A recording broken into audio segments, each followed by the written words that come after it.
All right, hey there, everybody. I said I would give you a video overview today, and that's what I'm doing. It's a little after 2. We're approaching 2:30 here on Wednesday, and I've just scored some of your discussions from the past few days, some of the peer review pieces that you've done, and I want to speak to what we have left, which is really just getting in the final essay, which is worth 300 points. That's 30% of your grade. And I want to offer you some feedback on and some tips and tricks and some things to certainly avoid, and temptations that you might need to avoid going into that final draft. So let us go ahead and look at this. I need to share my screen. And this video will be like 5 minutes. So just stick with me. Here we go. So you can see here that in Module 8, most of the learning objectives really relate just to revision, making sure that we're kind of going over our writing, making sure that we're meeting the assignment uh, requirements, meaning the assignment goals. And so you have the Module 8 writing task, research argument, essay, final draft um, assignment sheet here.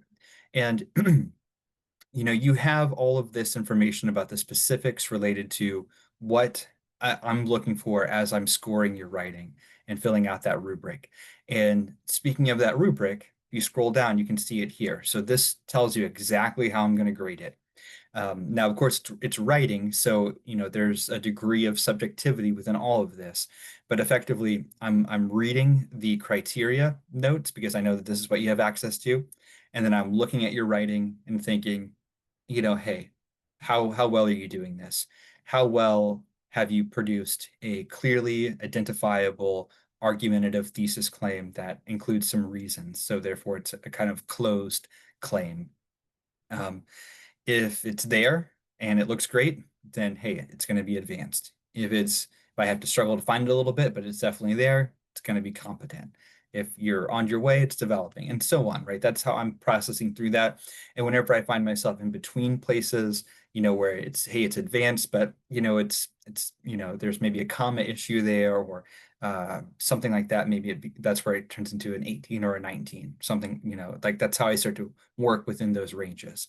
So just look at that, make yourself familiar with them, and apply the feedback I've given you already, your peers' feedback if you agree with it. And lastly, the first tip I'm going to offer you tonight or this afternoon relates to this space, this free online tutoring space. So you have access to BrainFuse, which is an online, both synchronous and asynchronous space where you can um, jump in here. Now, this is my view as an instructor, right? But there's a writing lab where you can drop off your essay. There's live tutoring where you can get direct feedback for people from some of their tutors. Here's what it looks like on your screen most of the time. So you can drop down here, look for uh, look for English, right? You can drop in here, submit a paper, and you'll have feedback within 24 hours. And you can give them, you can copy and paste the assignment description, the rubric even. So that way you just get really, really strong feedback.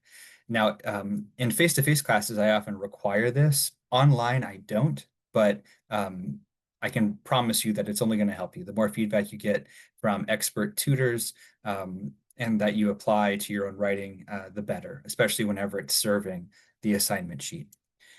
And then we have a discussion topic, which is really straightforward. One, it's asking us to just think about the feedback we received from me, the feedback you received from your peers, and from your peer, and then thinking about what it was that you agreed with or disagreed with, what feedback was helpful or not helpful, as you looked at the rubric from the working drafts, and thought about how you scored there, and the language there, what's helpful, what's unhelpful.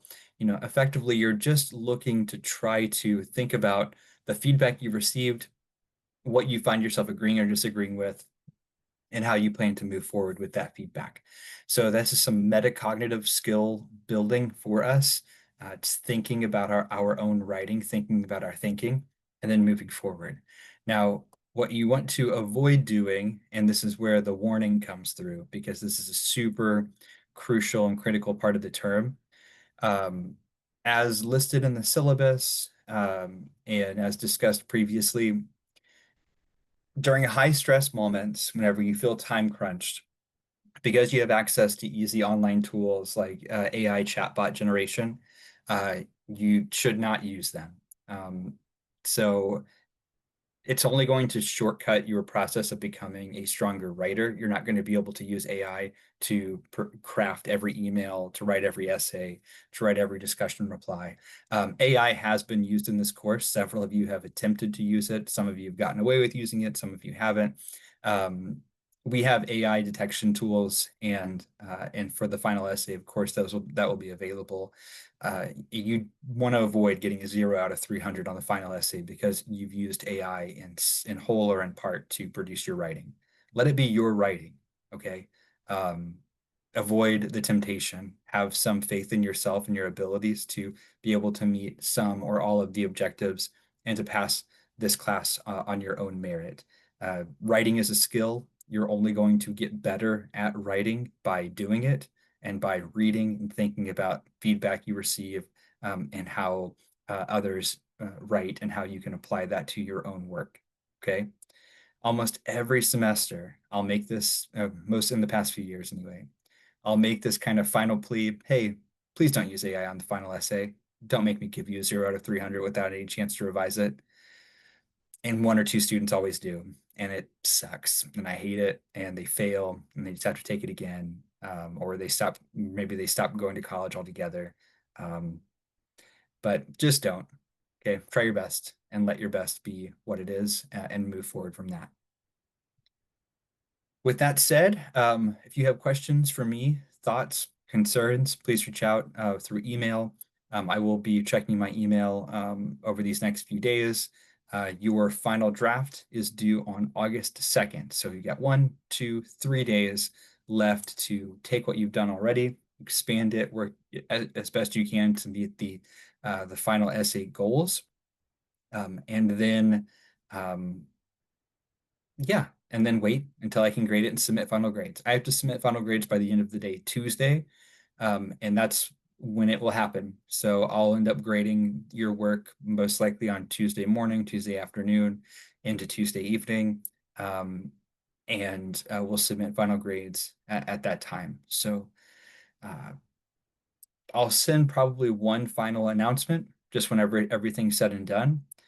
But for those of you who don't see that announcement but might be checking into this one, just wanted to note that I really enjoyed reading about your research topics this term. Our class requires a lot of research, a lot of thinking about our thinking, a lot of writing, of course, that we build to here at the very end.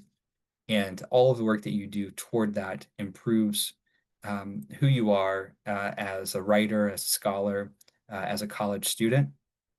And I'm proud of the work that you have done on your own, and that you've attempted to do, and to revise work and to make it as strong as you can make it. I've always appreciated the questions you've asked me, um, the just clarifications you've requested, the way you've engaged with the learning activities. It's all been really, really great for me to see and to watch and to help shepherd you along the path. So thank you for that, and try your best here in this final draft. Okay, I'm going to stop sharing my screen. Boop, come back here and say, happy writing. You're almost done. Finish line is just right over there.